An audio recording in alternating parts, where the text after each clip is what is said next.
right, folks, welcome back to the Exit Interview, a podcast for Black educators. We're in season 5, and I am super excited. I feel like the momentum's good. I appreciate you all for joining us, listening to us, watching us on YouTube, and we have another fantastic guest, Dr. Adrienne Davenport, and I'm going to read your bio because folks need to know what you're up to, and we're going to just get started. But so excited. Thank you for having us, or thank you for coming on the show.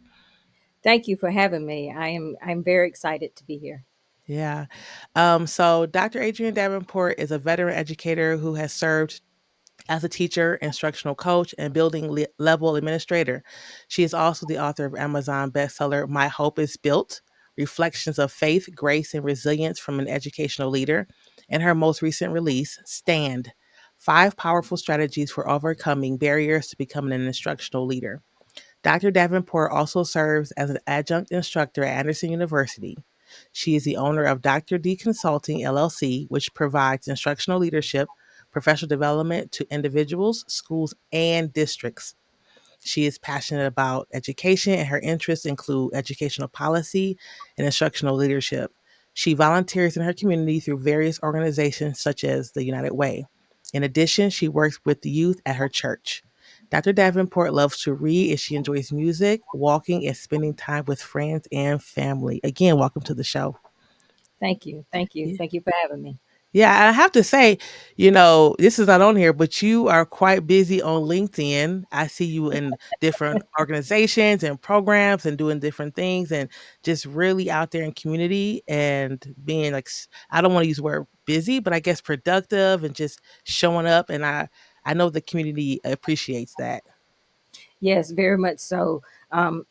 Excuse me, being busy and focused on education is also one of my passions. So I'm glad that I'm receiving some notice.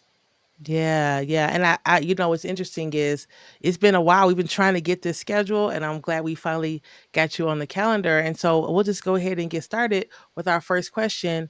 All A right. lot of folks, when they share their story, their exit interview story, and I ask them, like, what is your journey into education? People start, well, I knew I wanted to be a teacher in third grade, or I fell upon it in college, but what is your story? How did you decide that education was for you?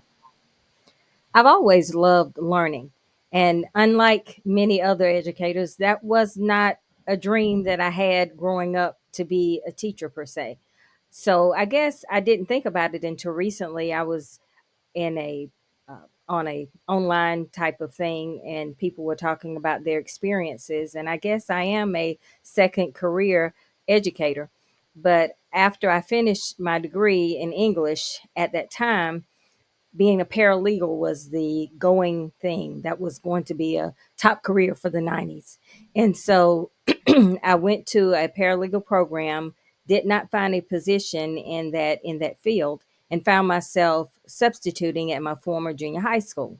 And I still had some of the same teachers and administration that was there when I was going through school, and they Oh, said, "You wow. need to get an education." And I was like, "No, I just finished a degree. I don't want to go back to school and get another degree," because that was at the time that you had to have a degree in education before you could get a master's in education.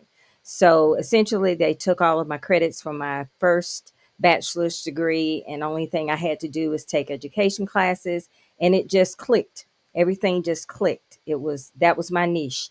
And so I began teaching fourth grade, and as they say, the rest is history. So I was encouraged to be an educator, but I've always been a lover of learning and of reading. So it was just a natural transition for me. I think it's interesting that you talk about this like second career. And I always want to ask folks who take this kind of pivot, when you tell your family you went to school, this is what you're going to be a paralegal, and then you tell them, I've decided to become an educator. What was the response? For some, education has always been, particularly within the Black community, a profession that people thought was honorable and was noble. So for some, it was like, that's great. We need more Black teachers. You're smart. You've always been good in school. So that's wonderful. For some, it was like, wait a minute, I'm not sure. Do you really want to be a teacher? Because once again, you go to school, you graduate from high school, you go to college, and then it's time to start working. It's not Mhm. time to pivot and go back to school. And so for some it was like, wait a minute, are you really sure this is what you want to do? And then of course, once I began teaching and became was successful with that, then it became natural for people to see me as an educator even today. Yeah, that makes sense. So you started off teaching 4th grade, but obviously that's not where you stayed. Let's hear No. about, where else you Transition. taught or your transition, all the other places you were. Because when we talked, you were talking about being an administrator, but I'm sure there was another, like, a longer journey between 4th grade and administrator, so we'd love to hear about that. Yeah, so I started fourth grade. I student taught second grade, even though I had a degree in English. I'll be honest with you, teaching Canterbury Tales was was very not something I wanted to do, and I loved my secondary, my high school English teacher, and I thought I um, could never live up to her expectations. So I said, well, let me stick to elementary school. So I started out teaching fourth grade, and I've taught fourth through eighth grade, and I've taught middle school mostly. And I really enjoyed eighth grade. I think eighth grade English language arts and literature was my favorite subject and my favorite grade. I think by the time students get to eighth grade, as the old expression goes, they really start smelling themselves, so to speak. But Mhm. I really enjoyed that age group. It was no 2 days are the same in education, period, but particularly working with that age group. But going back to when I was growing up, I was always involved in extracurricular activities and leadership roles, student council, all throughout junior high and high school. So, understanding how systems work and what makes systems tick, so to speak, has always been a passion of mine. So, it was when I entered education as a teacher, I knew that I wanted to teach for a few years and then transition into administration just to have an impact on the whole. And so, after teaching a few years, I earned my master's degree in administration and then began an administrative role in a middle school. And So so ho I did, so ho yeah. wait, we gotta pause you on that because first, I always say this, the audience knows it. I taught 6th grade for a long time, Mhm. um, and I never imagined myself like anything past 6th grade, right? And to hear you say that you loved 8th grade, hats off to you. But and also, and I'm kinda going back in the story a little bit, you talked about your, language arts teacher in high school, and I feel like so many folks who come on the show talk about their language arts teacher in high school and the impact that they had on their lives in general or them wanting to be in education.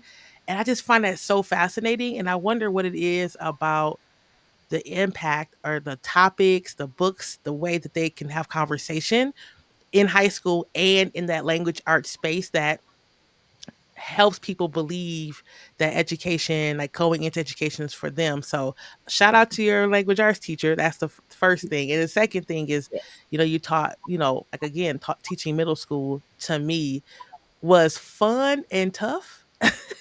it is. It is. Yeah, yeah, And yeah. there were some fun days, and of course there are some challenging days because you're talking about a period of time that your hormones are going everywhere. The peer influence becomes more important than your parents. It's so funny, some of the middle school students, they come to school, if their parents are there for a program, they're walking 10 steps ahead of the parents as if Mhm. they have no connection to these people. So it's just funny, and I just enjoy it. I think it's a fun age. It's a very impressionable age, and by the time a student gets to middle school, you can talk to them and they can understand that there is light at the end of the tunnel, and they start coming into their own personality, what they want to do in life, and it's just a fun age. I just enjoy working with that age group, and at that particular time, I was working in a middle school teaching sixth and seventh grade. And when a position came open, it was at another middle school. And so that was the reason that transition to middle school administration initially. Makes sense. And then you said that you went back, got your master's, and then went into administration. Did you feel, and we love to hear more about this, but when you were heading in that direction, do you feel like folks were nudging you in that direction to go into administration? Or as you mentioned before, you knew you were going to eventually be in leadership. It was just seeing how long it would take to get you there. I knew that I wanted to do it, and I've always been the type of person that if I set my mind to do something, I'm going to do it. Now, I will tell you, I will vividly remember one of my, well, actually, he was an administrator at the high school. He had retired at that time.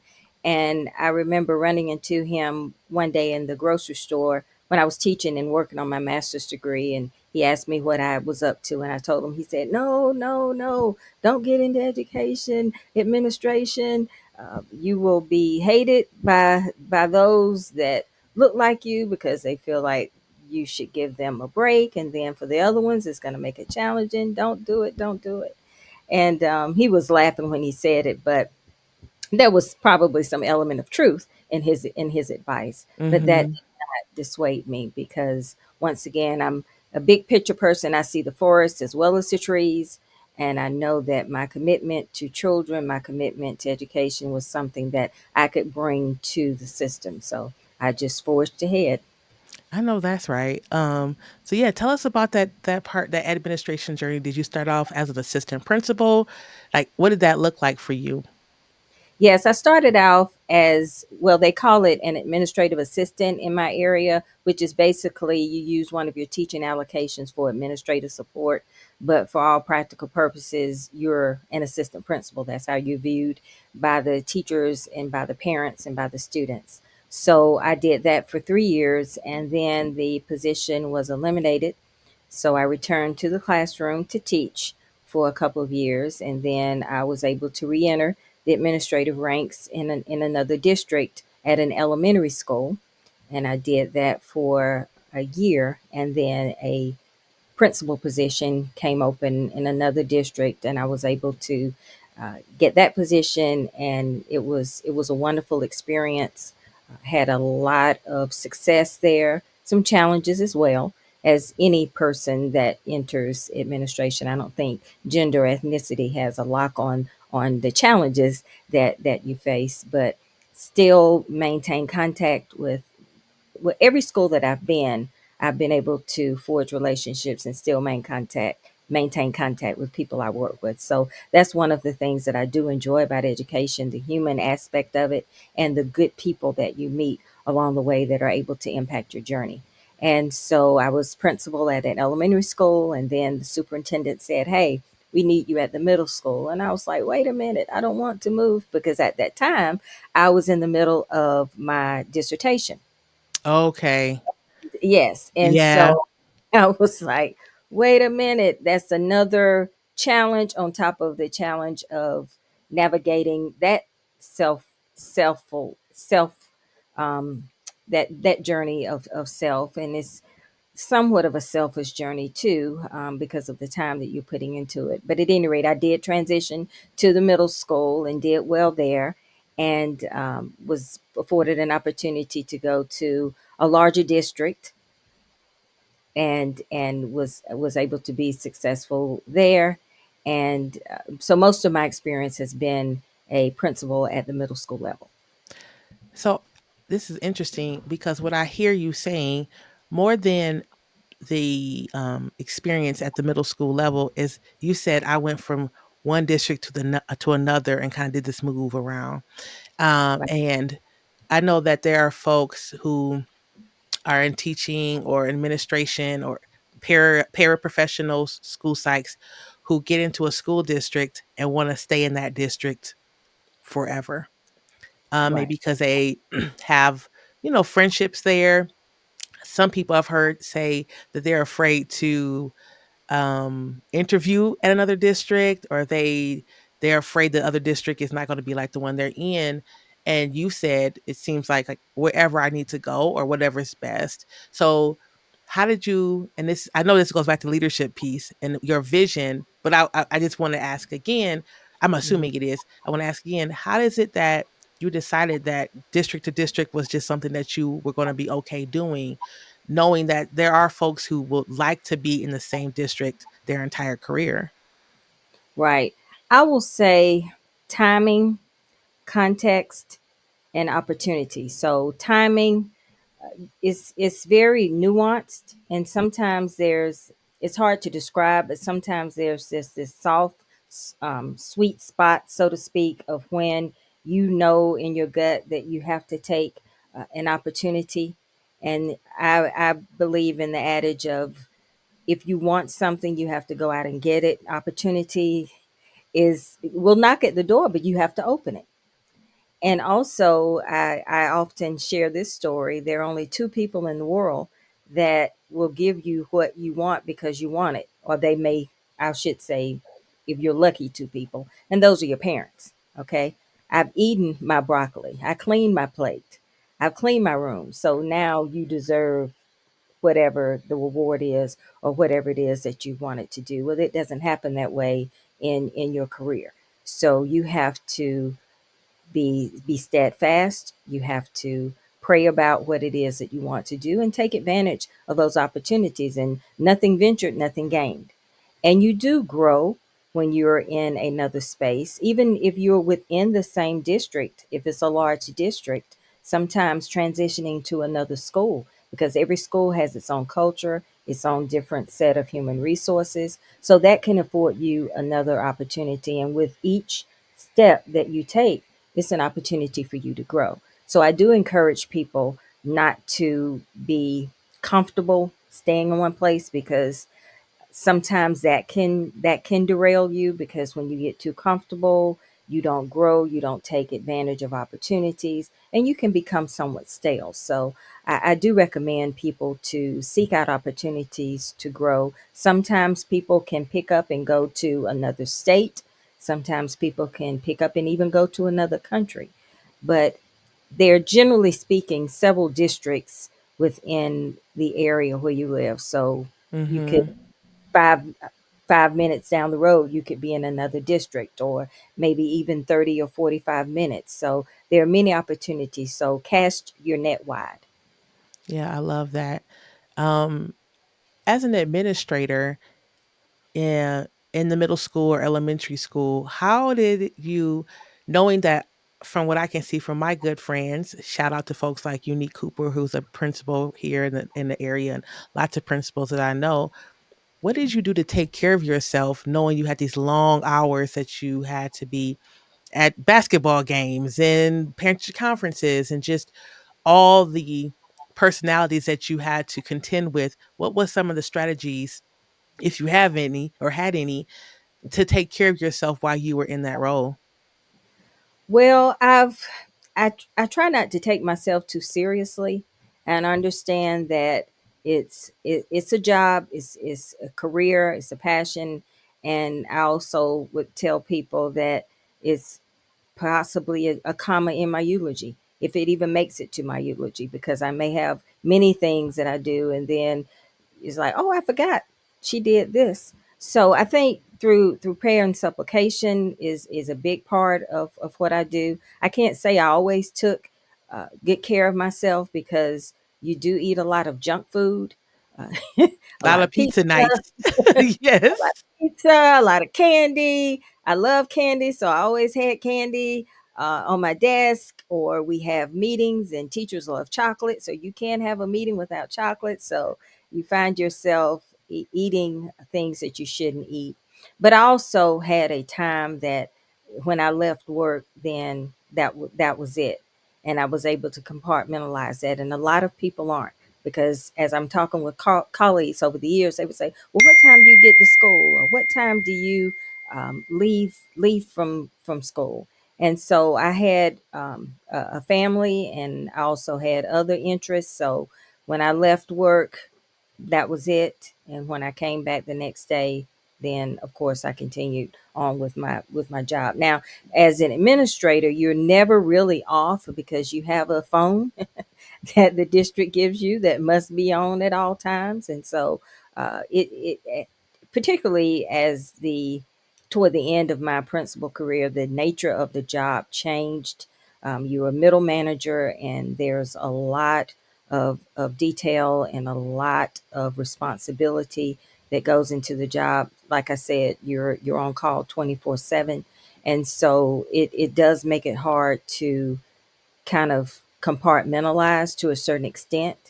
But I was fortunate over the years to have great support with my support staff, my administrators, and assistant administrators. So I was very, very fortunate to have good people to delegate and to work with. My mantra though was, if there was ever a day I wasn't absent often, I didn't believe in being absent or leaving campus because I could. Once I got there, I was there until it was time for me to go home. But if I was absent, the mantra was stay off the news. Okay.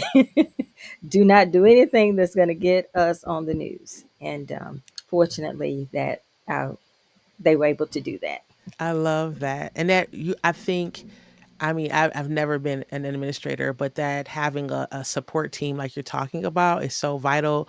We had in season 4, Dr. Stitt came on and she shared a story about her school's nurse and how her school nurse was even taking care of her and taking sure that she took care of herself. So when we think about that team, it's not just the assistant principal or the deans. It could be like the office staff and so many folks who make sure that things are running smoothly with or without, I assume, the principal being in that space. Um, Right. so you were administrator for a long time, but you left administration. And so the question is like, what was the thing or the situation that helped you decide that it was time to make a shift in what you wanted to do and needed to do? Well, it was a combination of a lot of things. It wasn't just one silver bullet. Sure. It was the COVID was we were in the thick of that. And from a personal standpoint, the grief of losing my father, as well as other family members and people that were close to, or either I had staff members who lost loved ones. So it was partly that, and also a realization that life is too short, and the mechanics and the responsibility of the job was increasing.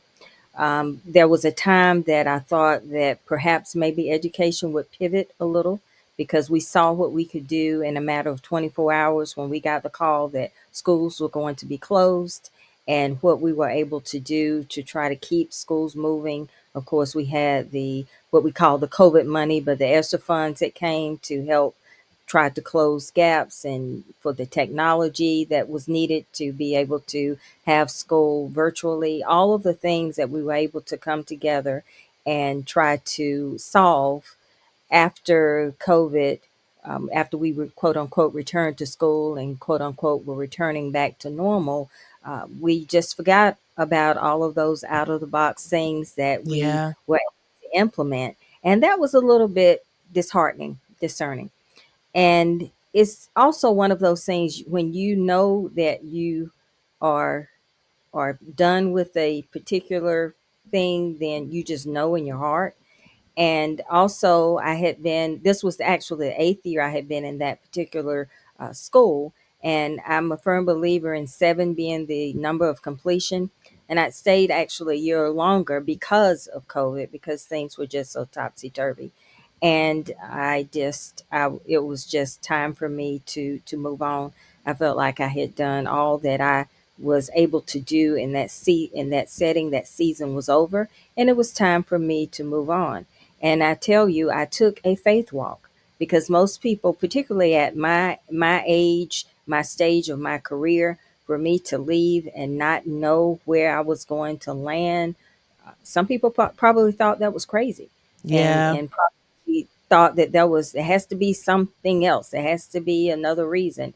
And to be honest with you, there wasn't. It was like I said, there was several things, and I just said, I'm fortunate enough to be in a situation where I can transition, and I'm okay with it. And I Yeah. was.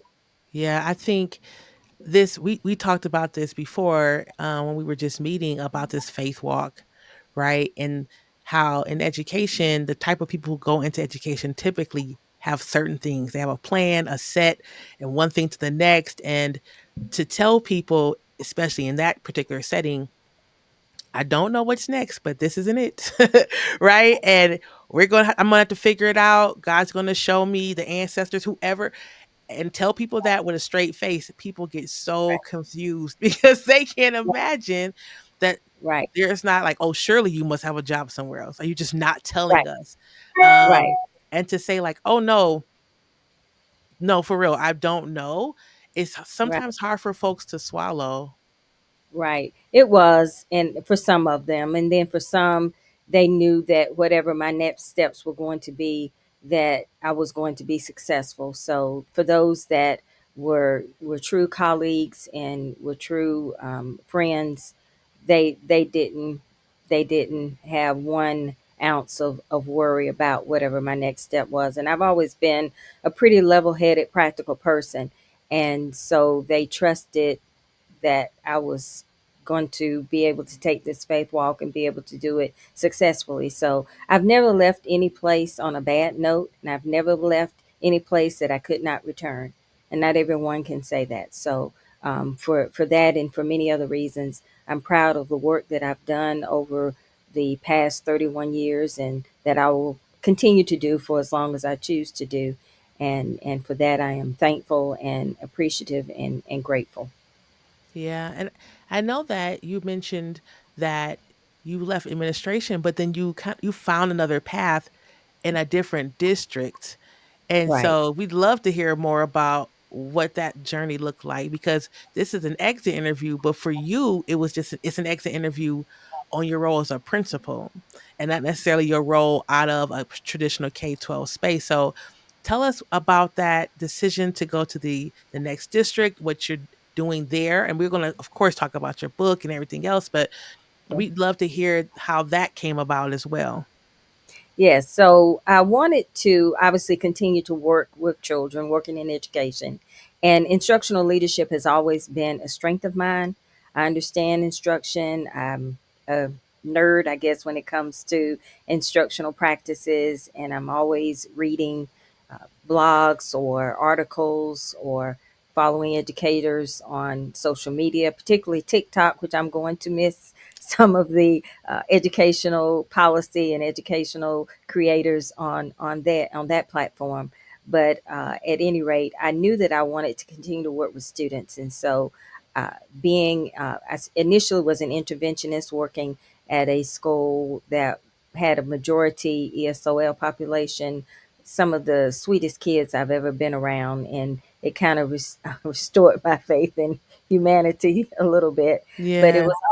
it was a respite year for me, to be honest with you, because I did not have to worry about anything but what I was doing. I was able to stay in one lane. But knowing I had been a principal, some of the staff members looked to me to answer questions about this. I'm not the principal. I don't know.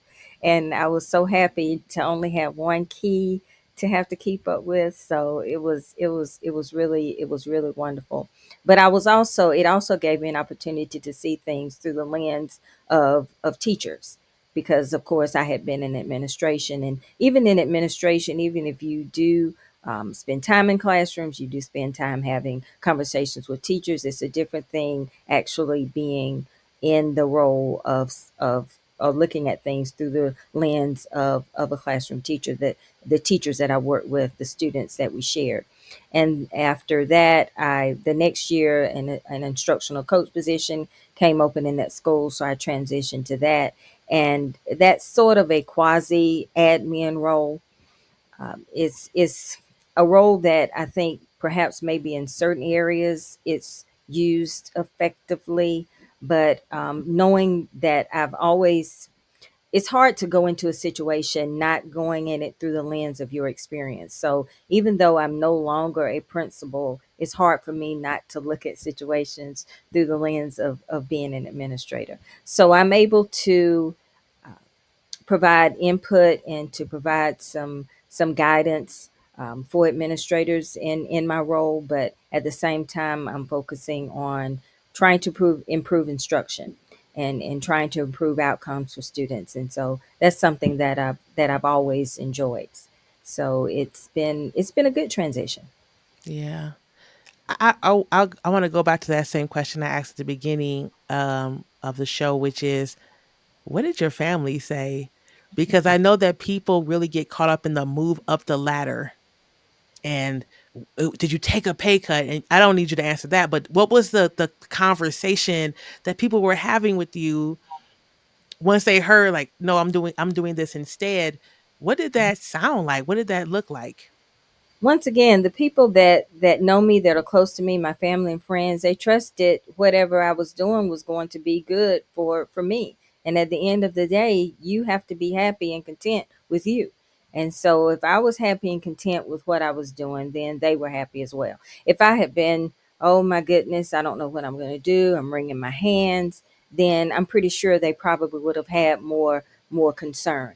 But knowing me and knowing who I am, they were supportive of whatever I wanted to do. So there were no worries or no, are you sure this is what you want to do? Because once again, once I make up in my mind that I'm going to do something, then I'm going to do it.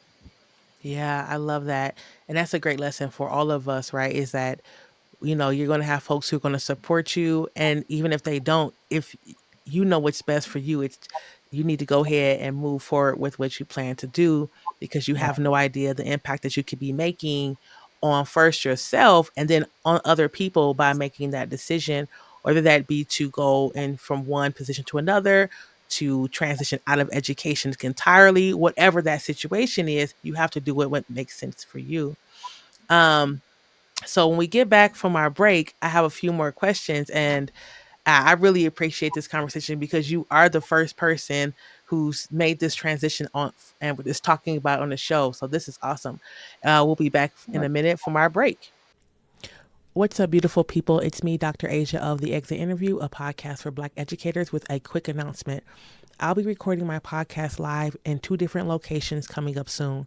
One here in Denver at Quince Coffee House on February 22nd at 1 p.m. If you've ever been to Quince, you know it's a vibe. It's about community. It's going to be totally free. Come on through. The second location is South by Southwest EDU in Austin, Texas, on March 5th at the Hilton Austin in Salon A from 11:30 to 12:30.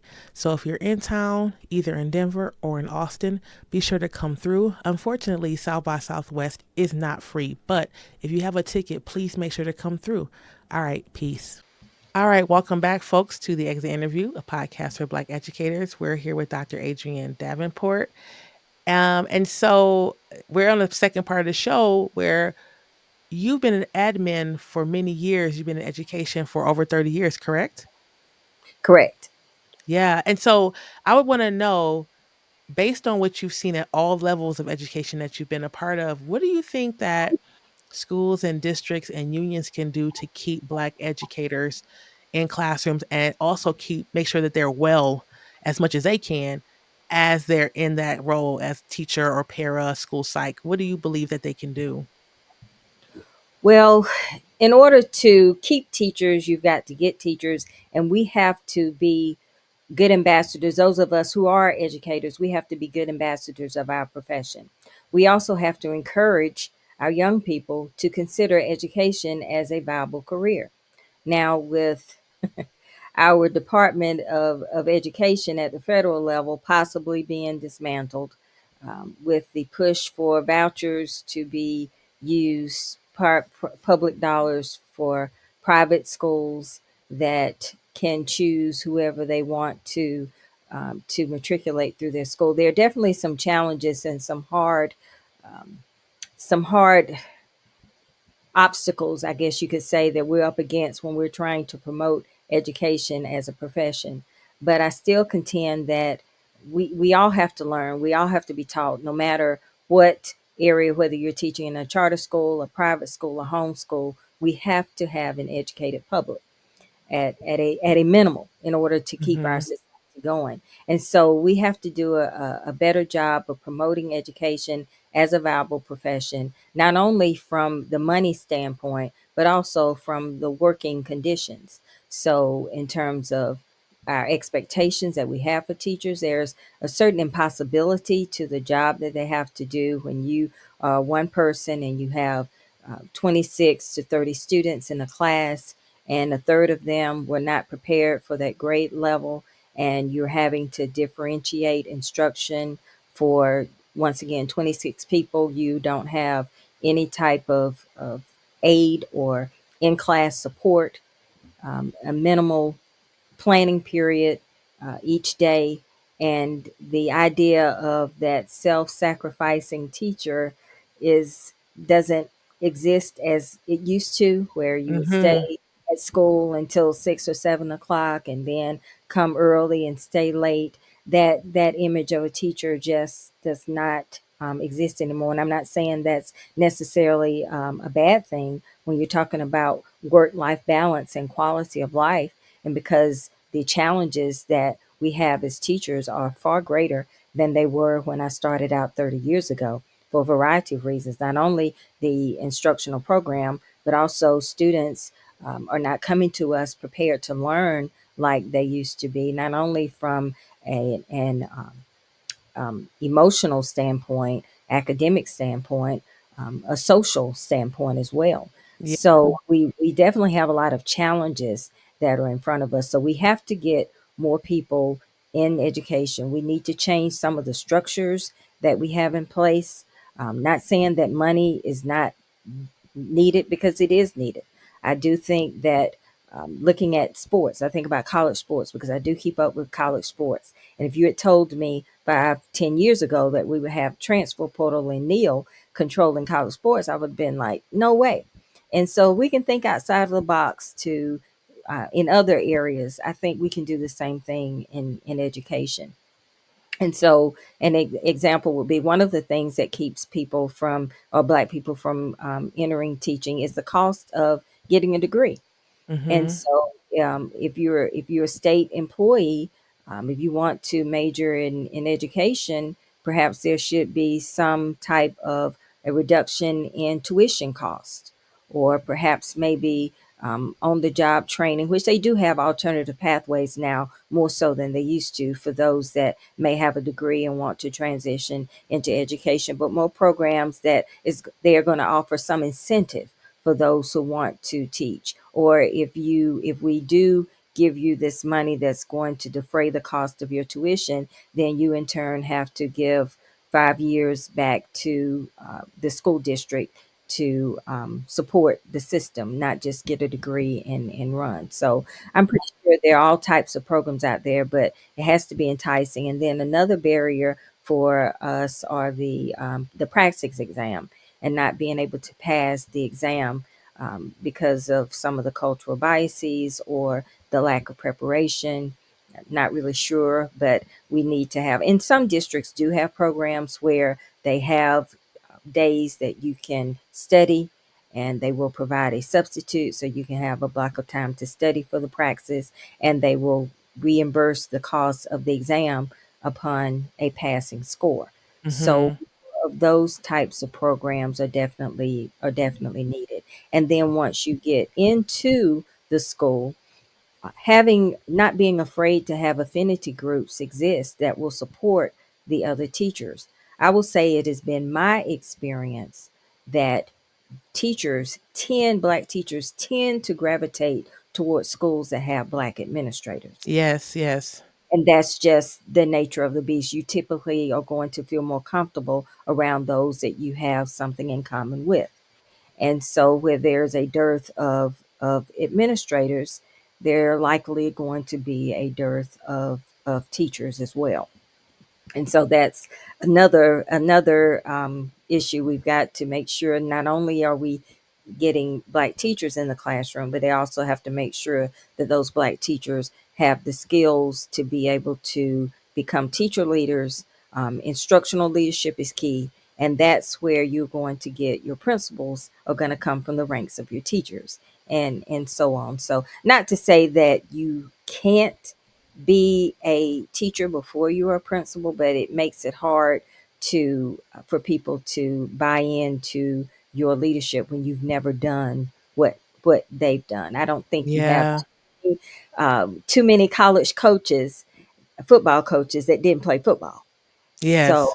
I don't know why you would expect for a principal not to have been a teacher, even though it may have been years ago. And for that, I say there's some that contend because there's always this, well, they don't know what the kids are like. And I think to a certain degree that is true. It's one thing to pass by or to walk around the school. It's another thing to be with students all day for 6 hours if even if it's the same group of students or if you're in middle school or high school and kids are coming in and out. So perhaps maybe having a section of students that you support each day, or perhaps maybe teaching a course for a semester or something, but some type of way that the if the teachers see that as a barrier, then we have to remove that barrier. So giving the principal time to be in the classroom to teach, and they can relate and it gives the administrator a different perspective, and they can see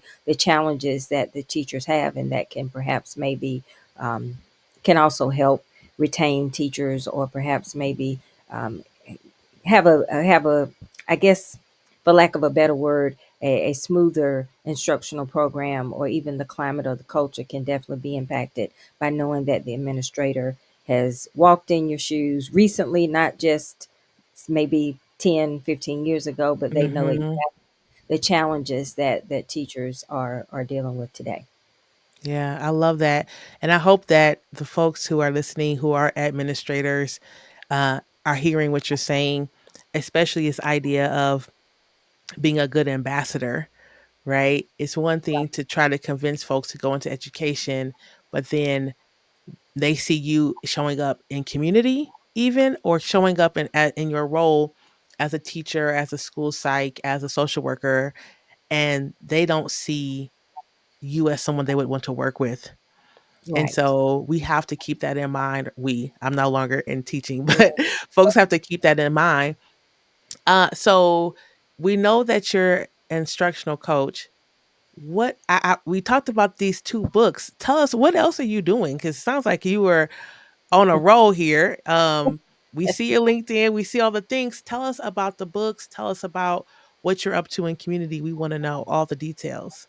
Okay. Well, my first book, My Hope is Built, it was more of a passion project. So after I pivoted from being a principal to being a school interventionist, I it was a perfect time to reflect. And as you are going through your career, being an administrator, particularly, you have tons of stories, as you can imagine.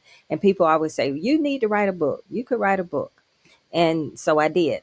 And so it was once again more of a passion project, a reflection of my journey as an educational leader. And it was a book, sort of like a history for my friends, for my family, and it will be something that will be last forever. So that was really my interest in writing that. And after writing that and speaking with people, I was actually guest of a book club from some of my colleagues that I used to work with. They have a book club, and that my book was chosen. And talking with them, I was still getting the question of, well, how did you be a principal, or some of the mechanics of becoming a principal. Those were questions that I always got. And Mhm. in order to be a principal, once again, particularly today, you have to understand instruction. You cannot be afraid of instruction. Yes, there's a management and supervision part of it. Obviously, that you are responsible for children and adults in the building. But what are we doing there? We're there to teach children, and so you have to understand instruction. And so after I finished My Hope is Built, and it was an Amazon bestseller, very successful. I kept hearing the word stand. I kept hearing that word, and I knew my next book was going to have something to do with that. And so I wrote STAND, and I decided to create an acronym because that's easy for people to remember. And so STAND stands for stand on business, take initiative, acquire knowledge, nurture relationships, and determine your niche. And so that is the framework Oh, love that. for my people that want to work with me that are teacher leaders, or sometimes you may already be a leader and just want to make sure you're refining your practices. And so through that acronym, I explained those five potential barriers that can prevent you from becoming an instructional leader. Because if you do not understand instruction, and also within that, how to work with people, how to operate within your own zone of genius, knowing who you are, then it's going to be hard to be able to lead other people. And so I dropped that in March, that I mean, excuse me, May of this past May. And so I've spent a lot of time speaking at conferences, locally, statewide, and nationally. I was able to speak at NAPSE in Atlanta, National Alliance of Black School Educators, and that was a wonderful experience. Was able to connect with other entrepreneurs and educators across the country, actually internationally. Met some people from other countries, so it was a wonderful experience. So that's what I've been doing lately is having an opportunity to speak about my business and also about my career and sharing my knowledge with others. So that's been keeping me pretty busy. In fact, I have a conference that I'll be speaking at on Friday, state conference. So looking forward to that. That's awesome, fantastic. Um, and I'm think I, sometimes I'm always interested in like a little bonus episode. We'll have to talk to you and have you come and do a little after this, a little bonus about that particular piece, about the conferencing and what that looks like and how to get involved in that. But my next question is there a Black educator that you'd like to shout out? Oh my goodness, there's so many. The first Black educator I would like to shout out would be my mother. She was my first educator. In fact, over the years, there have been so many times people in just meeting her and speaking with her, they will say, "Well, what grade do you teach?" And she was not an educator, so she was probably my first educator uh, that I would want to shout out. I was fortunate to have many educators over the years that have impacted me. My sixth grade teacher was my favorite teacher, Miss Jane Walker. She's since deceased, but she was had a great sense of humor. And growing up, when she was my sixth grade teacher, so seeing her, she would always have a huddle of teachers at the end of the hall, and this was at a time where grown folks had grown folks conversations and adults were separate from children, and Yeah. children knew not to approach adults when they were talking. So we of course we didn't know as students what they were talking about, but then they would always disperse in this laughter. And so when I became a teacher in my fourth grade, I started fourth grade, she was still teaching, and she was teaching across the hall from me, fourth grade at that time. So she was my mentor. Oh, And I we just love that. to keep in touch over the years. And at her visitation, and when you signed the book, there was a bowl of strips of paper, and it had jokes to go, laughs to go. And so her daughter said her last few weeks she spent writing these little corny jokes, but she wanted people to laugh and remember her for that. So she's definitely an educator that I remember.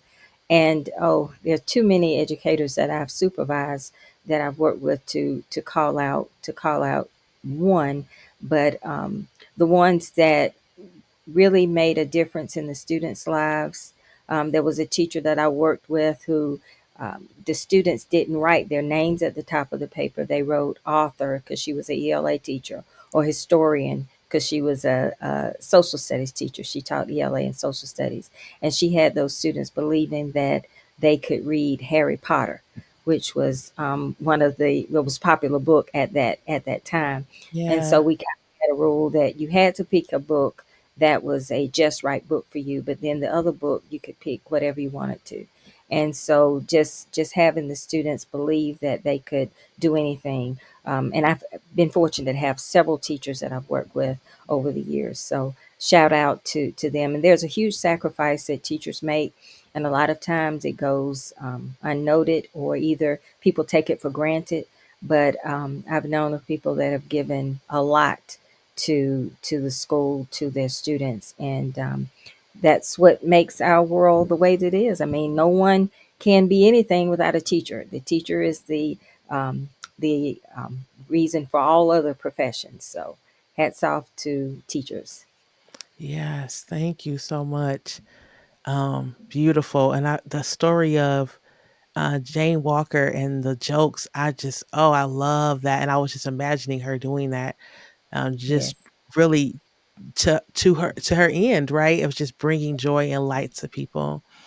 yes. Last question for you: what does it mean to be well? To be well means to have peace, and to have peace is definitely a blessing. And so being able to be still, to sit in my space, and to be able to reflect. I'm an introvert by nature, an introvert slash extrovert. I can be an extrovert when I need to be, but my natural inclination is to be an introvert. So we spend a lot of time with ourselves. After being around people for a certain time, we have to recharge our battery. And so I've always been good at being able to do that. So being able to be secure in who I am and whose I am is what makes me well. And life will keep lifing. And I used to tell my staff, none of us have arrived. Every morning we get another opportunity. So for that, I'm thankful and grateful that I do have another opportunity each day to try to make today better than yesterday. And that all having that mindset is really what makes me well. I love it. All right, folks. If you would like to talk to Dr. Davenport, tell us what your email is or how they can reach out to you. Okay, you can definitely see me on LinkedIn. 100%. That's true. 100%. You can see me on LinkedIn, but my email is Dr. D Consulting 407 at Gmail. drdconsulting.org is my website. And once again, Facebook's, Instagram, LinkedIn. And I'm still on Twitter slash X. And then also recently joined Blue Sky. Awesome. All right, folks. Uh, Thank you so much for another beautiful episode. We're Thank going to you. have a little bonus episode about this conferencing. So you should be hearing that. Check us out on that YouTube or on our page, our pod page. If you don't know, exitinterviewpodcast.com. Dr. Davenport, thank you so much for coming on and have a great rest of your day. Thank you so much for having me. I appreciate the opportunity. Bye. Peace. Bye bye.